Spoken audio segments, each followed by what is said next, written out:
What's going on, everybody? It's your boy Lee here on the Leander Jackson Sports Network. I told you we were coming in with something super hot right here, and that's what this is. This is going to be a sports network. Mondays, Wednesdays, Thursdays, Fridays, bringing you the best sports information around the world. So without further ado, let's get into it because it is Super Bowl week. Let's go. Let's go. The best week of the year, in my opinion. Of course, everybody has their own sports opinion, and we're going to get into that too. We're going to get into everything. I'm going to bring people on the show. We're going to talk sports. Mondays will be dedicated to weekend recaps. So what happened over the weekend, so for example, this past weekend, we had some big time college basketball games, which I'll talk about. And then we had the Pro Bowl, which I'll talk about that slightly. This is just, the introduction show, so it won't be as long as, we progress, but this is just dipping my feet into the pool right now, so just bear with me for this first one. But we're going to have a good time. I know we are. I love sports, and if you're watching me right now, you love sports. So we're just going to be talking. We're just going to be communicating. You already know. So we're going to get into this right quick. We're going to start off with, I'm going to talk about men's basketball first because women's basketball has been amazing. So I'm going to save that after we talk about the men's one. All right. So we got the Big 12, ACC, and SEC. Those three conferences had their big time rivalry games. Houston versus Kansas. We had Duke versus North Carolina, and we had Tennessee versus Kentucky.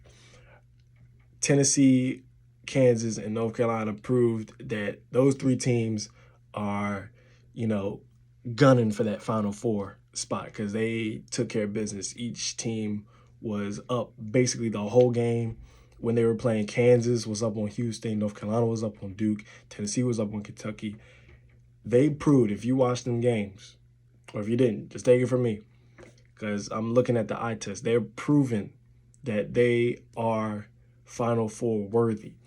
As a unbiased personnel and as a Kentucky fan, as you've seen, Tennessee whooped Kentucky. That's coming from a Kentucky fan. So just take it from me. Their offense, they came out gunning. They scored 103 points on Kentucky. It was 103-92. Kentucky, they just got to fix their defense, and they'll be right there, back in the thick of things. But right now, Tennessee is ahead. They're the clear front runners in the SEC. North Carolina, same thing. They're the clear front runners in the ACC. They beat Duke. They were up pretty much the whole game. Duke was able to, climb back into the game. North Carolina fought them off because Duke is still a really good team. But North Carolina was, they were gunning the whole game. They were ready. They came ready, and they held them off. Big time rivalry win. Kansas, they were leading Houston by about 20 at the half. They did not look back.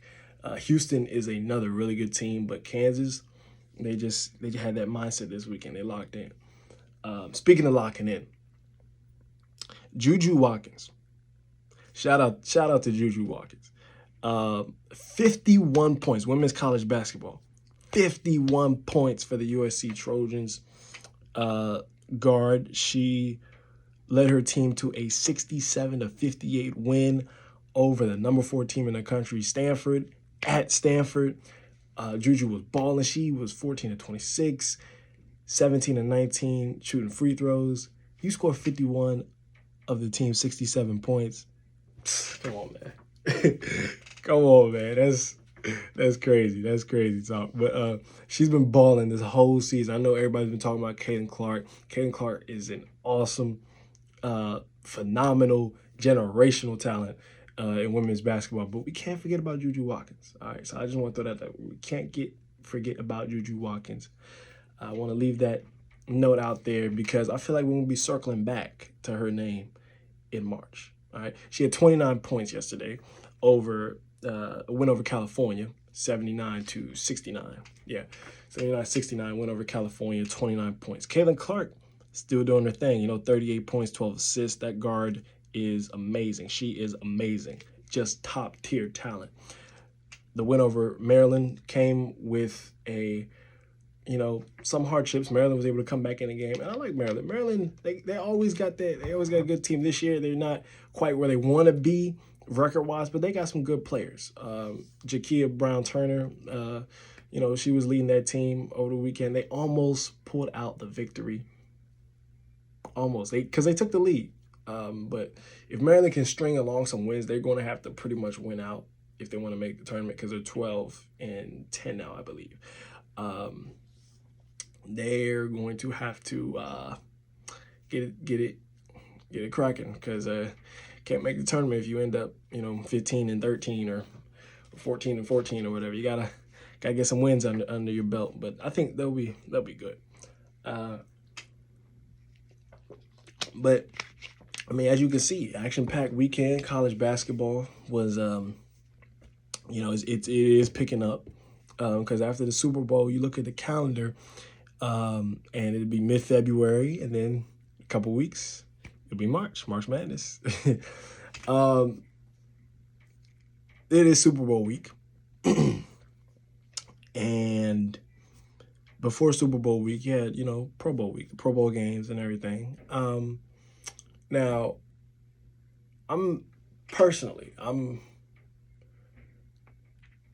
I see why they changed the Pro Bowl from tackling the flag. And honestly, if it is going to bring a more entertaining value than them just touching each other on the arm instead of tackling each other, with pads, then by all means, switch to the flag football. It was an entertaining game on Sunday. 64-59, the NFC won. They were down in the game by like 17.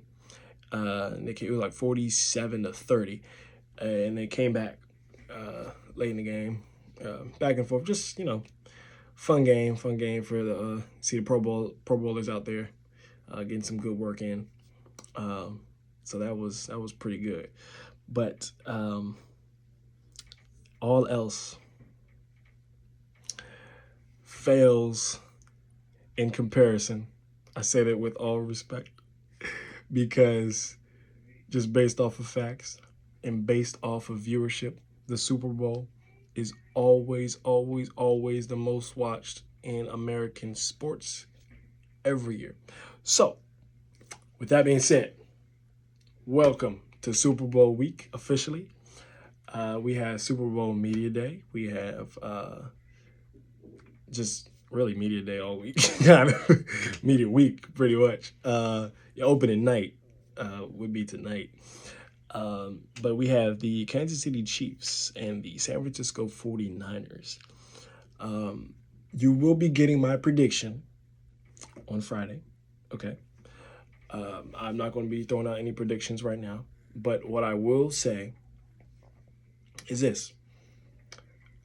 I see a chance of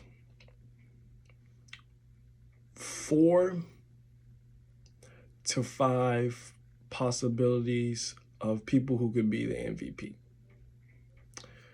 Chiefs, it would be, obviously Patrick Mahomes. And you can throw a case in there for Travis Kelce and Isaiah Pacheco. You can throw a case in there. But I'm going to come back to that. So you got Mahomes. For the Niners, it could be Brock Purdy. It could be Christian McCaffrey. It could be Deebo Samuel. It's going to be an interesting game. If a defender is going to win the MVP, it would be Chris Jones for the Kansas City Chiefs, Nick Bosa for the 49ers, or Fred Warner. Those are my predictions for MVP. I'm not going to tell you who I'm predicting to win yet. Just yet. All right, we're gonna wait. All right, because I still got some thinking to do. It's going to be a interesting matchup because we have Patrick Mahomes, who is an all-time quarterback already. Of course, you got some outlets saying he's already the greatest of all time. Okay, we'll get into that. We'll get into that. Okay. Mahomes, if he's on your team, you have a chance to win. And that's what I've seen this year. Kansas City, you could really point to 3 games this season that they lost because of receivers drop passes or receivers mistakes. Detroit Lions, week 1. Philadelphia Eagles in the Super Bowl rematch. Buffalo Bills. All 3 of those games, either there was a drop pass or the offensive offsides. Those 3 games easily could have been Chief victories, which would have put them at 14-3. I say that to say there's not many times that you'll look at a game that Patrick Mahomes is playing and they lose because it's his fault. If Mahomes is on point, the Chiefs always have a shot to win. Always. At the same time, the San Francisco 49ers have a juggernaut of a squad. I mean, just all-star talent. Deebo Samuel, Brandon Ayuk, Christian McCaffrey in the backfield, George Kittle. You got guys like Elijah Mitchell and Kyle Juszczyk. You got Brock Purdy at quarterback who can manage the game extremely well. He's proven in the clutch. He can make the throws. On defense, you got Fred Warner. You got Nick Bosa. You got Travarius Ward. You got so many guys who can make a play for the 49ers. And then Kyle Shanahan, when he's on point with his play calling, he's on point. Now, he has made some decisions, with his play calling. You look at it and say, but when he's on point, they're clicking on all cylinders. So it's going to be an interesting game to watch come this Sunday. And with that being said, I thank you for joining me on the first episode of the Leander Jackson Sports Network. And I will see you all Wednesday. Peace.